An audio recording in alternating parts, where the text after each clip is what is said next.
What's going on, everyone? Welcome to Common Sense Living. So in today's video, I want to talk about a very fascinating topic, very interesting subject, and it's the richest source of silver in the history of mankind. Now, this mine, it's known as the Cerro Rico in the city of Potosi in Bolivia, and this mine has produced mass amounts of silver over time. Even today continues to produce some silver, although most of the mine's output it's tin and zinc. Now, it's still estimated, I should say, that the mountain contains around 50,000 tons, somewhere in that ballpark range. And the nickname for this mine, it's known as the mountain that eats men. And as we'll discuss later, it's with good reason. So, just beginning with the history of the mining in Cerro Rico began in 1545 by the Spanish Empire, and the discovery of the mine was accidental as the silver worker was looking for an Inca shrine. Now, once the full output and potential of the mountain became known, much of the mining focus shifted to pulling silver from this mountain. It's estimated that between the 16th and 18th century, 80% of the world's silver supply came out of this mine, with most of it going to Spain, of course.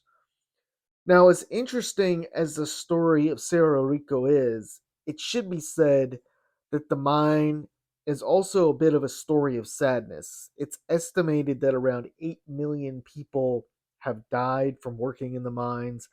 Not all these people died from cave ins, but most actually died from some form of lung disease or some sort of variation of a lung disease from breathing in that dust all day. And it's said that most who work the mines don't live much longer than 50, and for the most part, their bodies start to break down really in their 40s.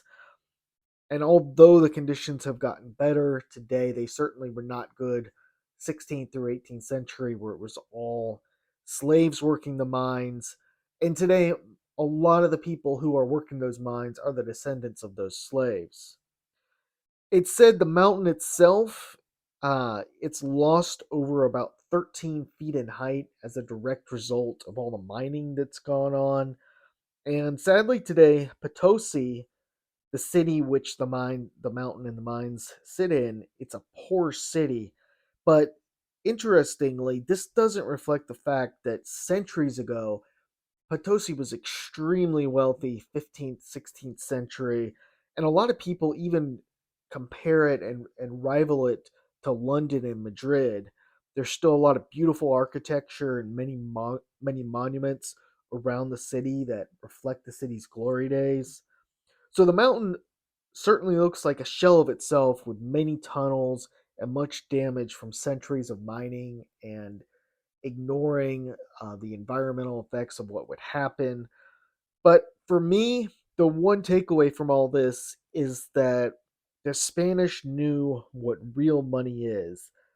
And sadly, that's why so many lives were lost and so much effort was put into extracting the silver and the other metals from this mountain. But they understood the importance of what that value was.